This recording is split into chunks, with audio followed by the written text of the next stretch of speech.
my skin so gorgeous. We thank the life gorgeous. Thank the life gorgeous. I love the life gorgeous. Its torso is so tight. Ladies and gentlemen, welcome to Life Gorgeous. This is where I share my magical life in hopes of improving your life. An old friend. We've known each other a long time. Lea B. Olsen, Timberwolves broadcaster. I like to say the B stands for beautiful. What does it stand for? Well, some people say B could be standing for something maybe I can't say on your podcast. I don't know. No, it's just a maiden name that I shortened up, tightened, Okay. just Right. the Lea Olsen. Right. Kind of generic. I like the rhythm of it. I do like the rhythm of it. Jokingly, we have something in common. We both turned down careers in modeling to be broadcasters. But did there was a girl in our high school in Hastings who was pretty, and she did local modeling. Did you ever do that in Minnesota? I did do local modeling in Minnesota, and there wasn't a ton of, because I'm 6'1", so there. But I show up in like super random things. People will call and they'll be like, "Yeah, I just saw an Anderson Windows commercial. I think you're in it." Just very random things that I've done throughout the years. Yes, that's funny. How many years have you worked with the Wolves? Wow, so kind of on and off. Sometimes full time, sometimes part time. Really, probably for the last like 25 years. Yeah. So I actually started in the front offices. Well, I had an internship out of college. Right. In summer basketball camps, working with kids. What school? University of Minnesota. Cool. Golden Gophers. Yeah. And so had an internship. There were no jobs available at the end of the internship. So I kind of went off, worked for the Minnesota State High School League, was just trying to stay in sports, doing different things. The Wolves called back a few years later and said, "We have a position available in the front office as a corporate account supervisor." And I was trying to get into broadcasting, but I was like, I'm going to do this job and see if I can work my way in. So I was doing like broadcast stuff on the weekends and working as a corporate account supervisor. And eventually, like, I did a lot of asking and begging and and eventually they put me into the broadcast department. Was my old friend Charlie Frank involved back then? He was the person that I would go to his office each week and I'd be like, "Please." Right. Yeah. What I don't understand, and I don't know if you can explain it, is the rotating sideline reporters for the Wolves, because I see different people. Is there any rhyme or reason to that? No, I think I kind of messed it up because at the start of the season, they asked me, the folks at FanDuel said, what do you want to do? And I was like, well, I just want to do the sideline reporting. I don't want to do the hosting. And so I was like, so if you do that, you would really just work home games. So they were like, "Do you want to just work home games?" And I'm like, "Sure." So I was super excited about that. But then for me, just to work home games, you have to find someone to do all the road games. Right. That proved to be a little more challenging than I think they thought. So they ended up getting 2 sideline reporters to do that. Right. So you don't go on the road? Not this year. Last year I only did the road games. Wow. So it just kind of changes, ebbs and flows. Yeah. Do you love it? Love it. Yeah. Love it. I mean, it's hard not to love it when the team's this good. Yeah, they're playing well. So I think your most memorable interview is the Derrick Rose 50-point game. Was it 50 or 51 or whatever 50. he had?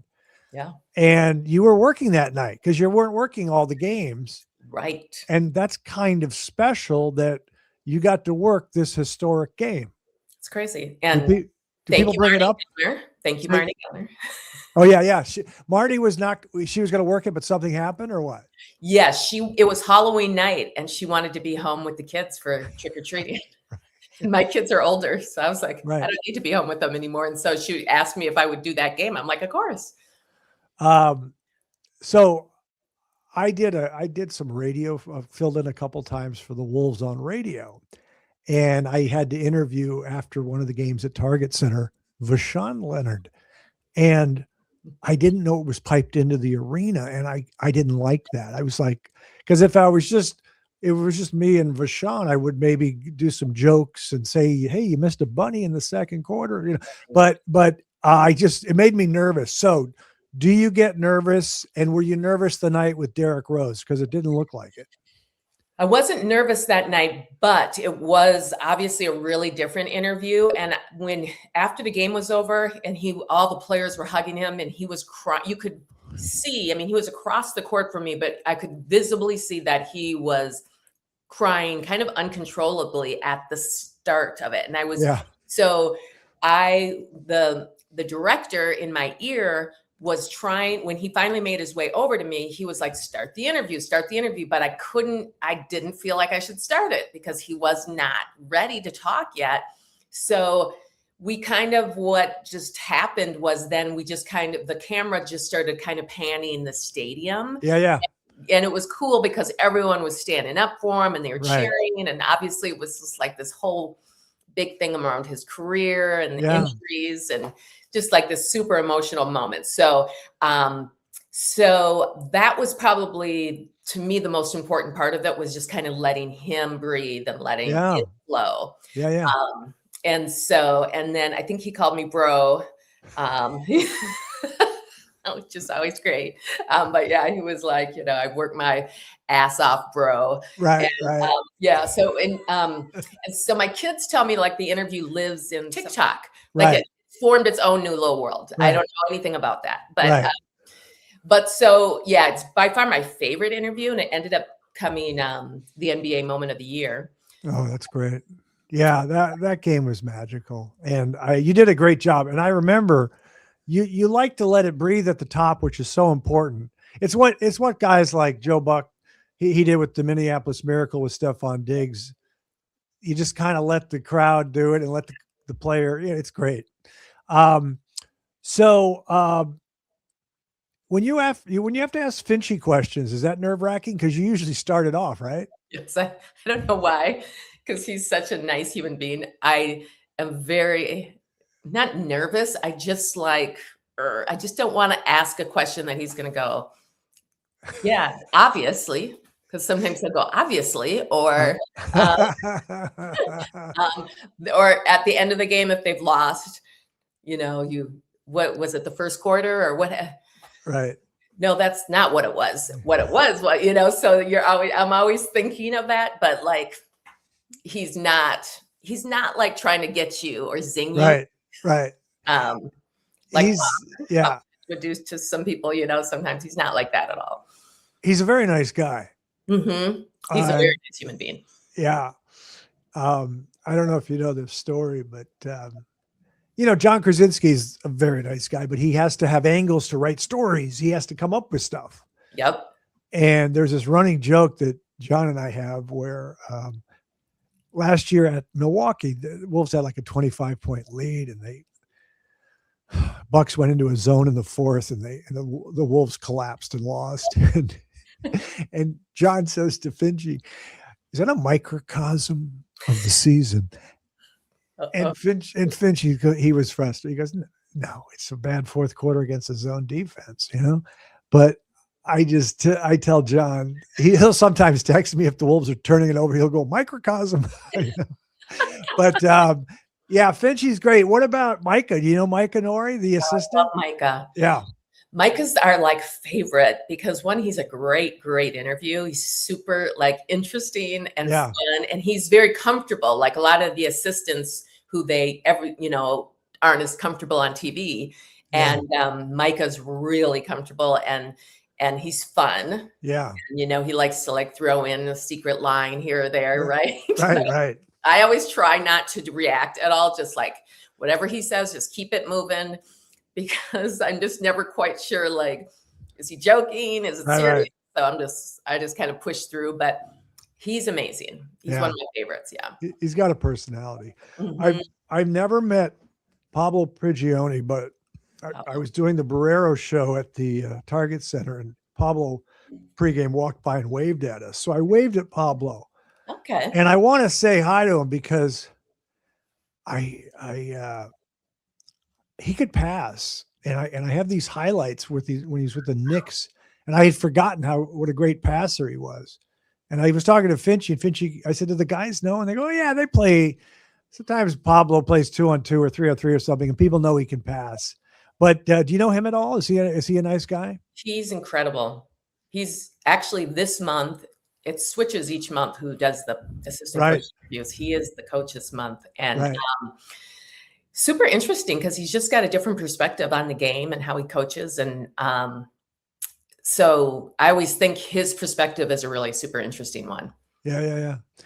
Do you miss going on the road with the team or not? I do. Yeah. Is it fun? What happens? What's it like? It's one, it's fun to travel with them because they travel first class. So it's, you're not waiting in the airport, just getting on the plane, and you get to the Four Seasons or the Ritz, and you get situated and you go to shoot around. I always feel like that's where the relationships are made. Mm-hmm. I think the players feel a little bit more comfortable with you because they see you. Oh, she's on the plane, she's around, so she must be part of the team. Otherwise, they're not really sure if you're just part of the whole media in general. Right. But also with the broadcast crew in itself, the Jim Peets of the world, the Michael Grady's, Alan Horton, all those guys, that's when you're like, hey, let's all go to dinner tonight. Yeah. And so that's where all the kind of bonding happens. So do you have a favorite city to travel to? Good question. It's funny because like most people love the, New York City and all of that. I just find that that's just a little bit more work, like trying to get through there, get to games, all of that. I mean, it's obviously iconic, the building and all of that. But just like getting to shoot around is harder. So let me think. I like Denver for some reason. That might partly be because, one, I like Denver in general, but the team, that's always been such a great matchup for us. Yeah. Great games. Trying to think on the West Coast Warriors. I like. Okay. That's what I want to ask you. So my favorite city in America is San Francisco, and I used to live up there, but I haven't been there since like 2015, but I plan on going back. But I would go, I like Nob Hill, and then not too far away is the Ritz, and I would have drinks at the Ritz. Nice. And then I find out a few years later that the Wolves stay there sometimes. Have you been to the Ritz there in San Francisco or not? I have. Yeah. It's a nice little bar area. It's a pretty building, right? It's gorgeous. Yeah. Gorgeous. Yeah. I mean, that's another place, although that with the new arena, not as tough, but that was always, you have to leave like an hour and a half early to get because of traffic and all of that. Right. But it's such a unique spot. Last year we were there and we had a game against them Friday and a game against them on Sunday. Oh, wow. So we had a day off in between. That was super fun. Yeah. I just thought of a follow-up to the Derrick Rose. Okay. Was Marnie after the next day, she goes, oh my God, I blew it. Not that I know of. She has never said that to me. I'm sure she wasn't that worried about it. Right. But it probably did feel weird because literally I maybe did a couple of games that year. Yeah. For her, and that just happened to be one of them. And I've heard that interview is probably the most watched, only maybe second to her interview with Ant when he first got here. So those probably two are probably the most watched interviews. Right. Ant's a character. He doesn't remember everybody. Does he remember you, or does he just nod his head, or what? He's so into his own little world, obviously. Well, I'm sure. Did you see that video that I posted where someone asked I had just interviewed him on the court. Oh, John Krasinski. Right. And then we go into the locker room and John Krasinski says, when you were talking to Leah, and he says, who? And then he says, I didn't see that. He goes, Lea B on the court when she just interviewed you. And he goes, oh, and then he looks around the locker room and he sees me and he goes, oh, you're talking about Shoddy? What does that mean?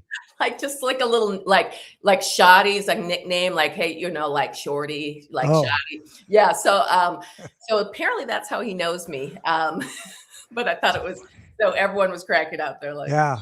and it's He's a funny bite for Mike Conley, which I'm glad went away, and so is Mike. I love that one. I don't even get it, but I just love it. Yeah, I think I'm guessing it looks like Mike smiles and he's always taking a bite or something. I don't know. But Ant's a character and we're lucky to have him. Oh my goodness. And like he's so amazing. Like yeah, I will say this, and all of okay, there hasn't been that. Kevin Garnett's the only other like star you can really compare to him, right? Right. Throughout the years. But just in all my years being in the NBA, I feel like I've just never met anyone like him. I mean, he's a different guy. He's a different vibe. I think my favorite part about him is his joy and his vibe. Like he really is always having fun. Yeah. That's just different for those guys. So many of them, I think, feel the stress and pressure of their jobs. Yeah. So I'm optimistic. I like the Wolves. I don't like turnovers. I think we can play with anybody. Okay. And I wanted us to make a trade. I wanted a true point guard, but I always said, I was telling people, because I heard some of the names. Okay. Colin Gillespie from the Suns, Colin Sexton. I heard different names. And Kobe White. But I said, we don't need a superstar. And Io DeSumo, I absolutely love. I wouldn't say he's a true point guard, but he can handle the ball. He doesn't turn it over. Well, so fast in the open floor, plays D, hits his threes. What do you think of Io? What does the team think of Io? And what do you think of Io? I would have to say it's like the best midseason pickup. Yeah. Like it is the best fit. Yeah. And it just feels like the vibe of the bench has completely changed when him and Bones come in, and all of a sudden, like we're playing with pace. Yeah. I just thought that was such a I'm going to give that one to Tim Connolly. Yeah. That was good. That was great. And I just didn't think you gave up much for it. And, and now I feel like we have the depth that you need to get to that next level. Totally agree. Did you play hoops growing up? I really didn't. Just super weirdly enough, I went to a school that didn't have sports. Super annoying. My parents did that. And so, but I was 6'1" by 13. And so everyone was always like, you should play sports. And then I had 3 brothers. So I was always playing. Right. So eventually I just transferred. I'm like, I'm going to go to a school that has sports. And so I didn't start playing until my sophomore year, going into my junior year of high school. Okay. And so then I played in high school, was good, played in community college for 2 years, and then played for the Gophers. Wait a second. I apologize. Did you just say you played for the Gophers? I did. I didn't know. I apologize for not knowing that. So it was crazy because I didn't know that opportunity was going to be available to me. But after leaving high school, my high school coach was like, you have to go to community college so you can get some reps. Uh-huh. And so then when I got to community college, I was like one of the better community college players in the country. And so it was good enough for the Gophers. Were like, yeah, you can come on over here and be part of this team. So I was there for 2 years, 2 seasons, but 3 years. Did you play? I played my senior year. The first year was like, I was going from junior college to Division I was a wake-up call. And then I sat out a year with a knee injury. So then I kind of figured out, I was like, I think I figured out how to play at this level. And then my senior year, I finally started. Oh, that's great. So you played at Williams Arena? Played at Williams Arena. Oh, that's great. The barn. I love the barn. I mean, I know a lot of people don't love the barn, which I get, but I like it. I like it. I played summer league there. I guarded Trent Tucker. I joke. He averaged 45. I held him to 38 one day. But anyways, did you know Ricky Rubio? I did. He was one of my favorites. What'd you think of Ricky? Class act. Yeah. Yeah. Yeah. I kind of miss that vibe. Like he has, he just has he had a really cool way of being around everybody. Yeah. And brought a little pizzazz, I thought, to the team. Yeah. It was I felt always kind of sad about the injuries because without the injuries is a pretty different player. Yeah, he was one of my favorites. Did you were there any former Wolves that were difficult to interview? Uh, D'Lo. Oh yeah, yeah. He's a character. Yeah. He just he just had no interest at Yeah, all. yeah. Just be like, I mean, like in the locker room now, I mean, people aren't always happy to be interviewed, but Right, they'll all do it. They all kind of understand it's part of their job. right. D'Lo would just make you work so hard for it. And you wait. Although Yeah, Kevin Garnett was, because KG was my very first interview ever when I first started doing, yeah. and I remember I was waiting out in front of the locker room for him. And I don't know why, but at the time he could see there was a TV in the locker room. He could see I was waiting for him. And so he waited for an hour in the locker room. And then I was out there pacing and nervous. It's my first interview, and he's in there just chuckling. So he finally came out and did the interview. I still have a picture of that. But I will say, as far as interviews goes, KG was like one of my favorites too, because because he was always trying to be original and interesting. Yeah. It was never going to be this kind of same thing all the time. Was he purposely making you wait? Is that what he Yes. was doing? Oh wow, Yes. that's funny. That is funny. He's a character. You never know what he's going to say. I know. Be interesting to see him back here if you Yeah. Do you like Dante? Dante's cool. Yeah. Yeah. I just feel like I don't know. He just brought, like, again, we just didn't have a player like him. And besides being just like a knockdown 3-point shooter, I feel like he is the effort guy. And Absolutely. His defense, he dives for balls, he tips balls, he likes to say he's a rim protector on occasion, And it's a fun team. And I know we have these weird hiccup games, but we'll show up in the playoffs. I think so too. I have to go on. I don't like going to the games, but there's a buddy of mine who has a suite with a chef and everything at the Laker game. So I'm going Tuesday. This airs on Tuesday morning, but Lakers Wolves, and the Lakers are playing well. Yeah, the Lakers have come to life. Yeah. Are they playing defense? Or? Yeah, they're the coach Reddick just said we always wanted to be, top 15, top 10 offense and defense, and they are right now. I just can't remember if they're top 15 defense and top 10 offense. I don't know. Okay. But the weird wrinkle is what's that guy's name? He's an ESPN reporter. Brian Windhurst said, they're just better without LeBron. And my buddy went yesterday to the game and they beat the Knicks and LeBron didn't play. And my buddy was like, yeah, he loves LeBron, as do I, but they're playing better without LeBron. So I'm hoping LeBron plays tomorrow, Tuesday. Exactly. Anyway, let's see. If it is time, young lady, for your top 5 movies. I know that's a tough assignment for some people. I had to go to work on this. I've got them though. Okay. And it doesn't have to be any particular order unless you want it to be. And I also tell people if it's too difficult, they can always change the list 5 minutes later. But you've got 5 for us. I've got 5. Here we go. This movie came out in 1991. And it's called Boys in the Hood. Okay. Yeah. Very good. I mean, and it's all about like time of life, right? So I'm in college. Yeah. And it's like, it just hit me. And I'd never seen a movie like that before. So cool. That was one. This is going back into the day, a little bit more historical, but To Kill a Mockingbird. Oh, nice. Classic. And oh my God, did I love me some Atticus Finch. Yeah. That was my guy for so long. So, and I named our cat Scout. Oh, cool. Very good. Okay. That's number 2. Number 3, this kind of dates me back to the high school years, The Breakfast Club. Oh, yeah.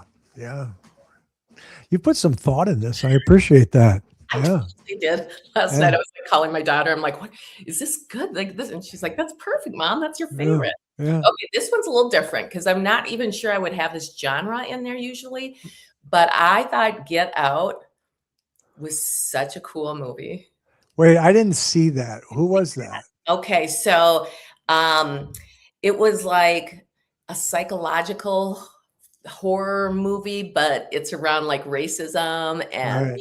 um, this Allison Williams, who's a Oh, pretty good actress. Yeah, yeah. her family is like this racist family Oh, but it's wow. all psychological stuff. And Yeah. so it was a scary movie, but in a kind of a different way. It's just, again, like something I'd never seen before. So I'm going to recommend that one Cool. to you. Great. And then this one is maybe only weird in that it just came out. But One Battle After Another. Yeah, that was good. I love that movie. What did you think of Sean Penn in that movie? He's It's amazing. yeah, he's amazing.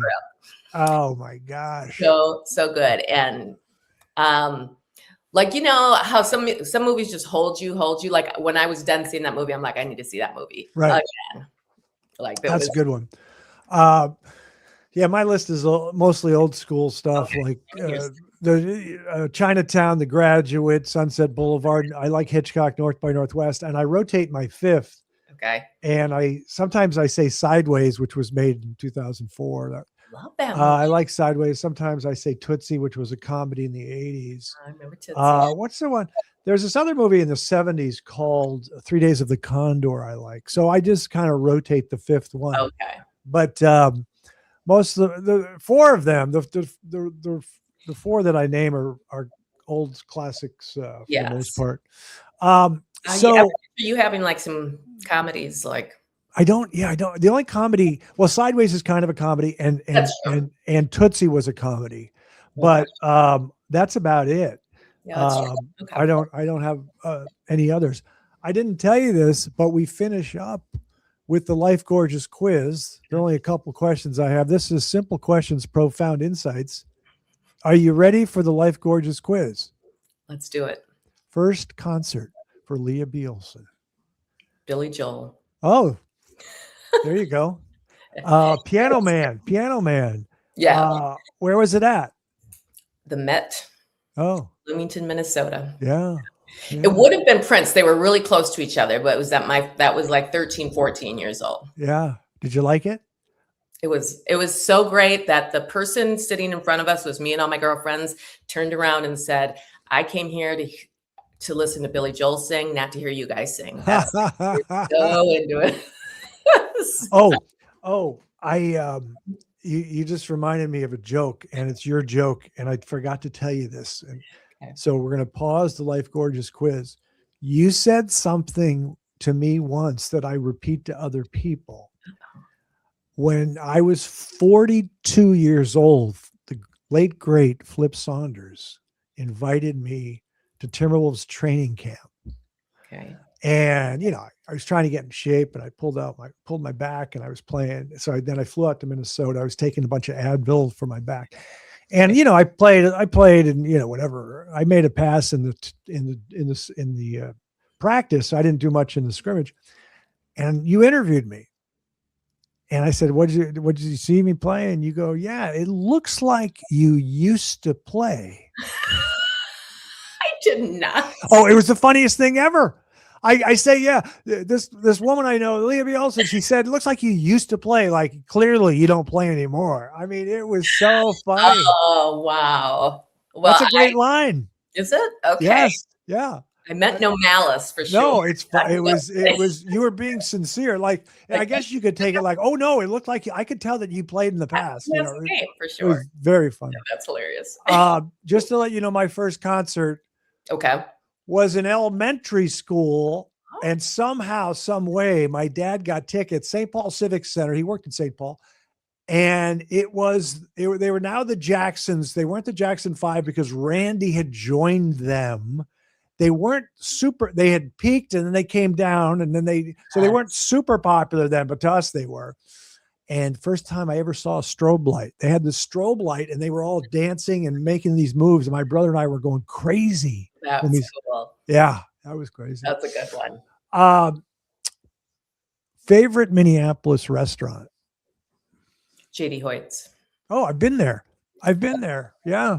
Yeah, JD Oh. Hoyt's is kind of like my Cheers. You know, you walk Yeah. in, everyone's like, "Hey, Leah," and you sit at the bar. Pat's the owner, and it's Yeah. yeah. It's an interesting bar. They have two sides, right? Yes, yep, and it's kind of the old school supper club. Yeah. Um, Big steaks and Yeah. all the stuff. But I feel like if you're in there, you're going to see some classic or just Minneapolis person, you know, for sure. Yeah. Now, you might be a snob like some other people I know in Minnesota, but favorite St. Paul restaurant? Do you ever go over to St. Paul? Yeah, I'm a little snobby about that. Well, I do enjoy going to the St. Paul Hotel for drinks. Yes. So I think that's what I'm going to lean on then. Yeah, my good friend Charlie Swanson, he loves to go to the St. Paul Grill, and they also at the hotel, and they also have a lobby bar. Yes. And whenever we go there, the bartender, I can't remember her name, and she's like, "Hey, Craig and Charlie, how are you?" And good service. Yep. yeah, but nearby, I call it Meritage. It's Meritage, but it's the French restaurant in the Hams building. Been there. Yeah, I also go sometimes to the Lexington, which is a supper club. Oh yeah. And when I was a kid, we used to go to Mancini's. I haven't gone there. I got to go back there. That's kind of legendary. Real classics. Yeah. Yeah. How come you're so heavily St. Paul? My dad worked there. Oh, okay. So you were there a lot. Yeah. When he took us to the Coney Island place that got Coney Islands. In 8th grade, he drove up to the St. Paul Civic Center for the boys basketball tournament. He looked at me and said, "Hey, son, you ever had a White Castle? I'm going to take you to White Castle." So we were 20 minutes from St. Paul. We were down in Hastings. Yeah. And it's a pretty city. It's, it's an older city. There was we stayed at the St. Paul Hotel, my brother and I, a few years back when Kurt Rambis was the coach. And the concierge there said, my history teacher at Augsburg said, think of St. Paul as the last city built in the East, and Minneapolis is the first city built in the West. And so I like the architecture. It's smaller. It's pretty though. Summit Avenue, F. Scott Fitzgerald. There's a whole thing there. Yeah, I think so too. It's got a vibe for sure. Yeah. Final question. This is, I hope you enjoy it. The guys I ask get into it, but I don't eat a lot of carbs. So sandwiches are kind of a joy for me to have, and I'm opinionated. Top 3 sandwiches of all time for Lea B. Olsen. I'm probably I'm probably either a BLT girl or a Reuben girl. Whoa. Yeah. So I don't know if you know this, but my number 1 is a Reuben. It is. Yes. And I like it on I love rye, so toasted rye, but I also like pumpernickel.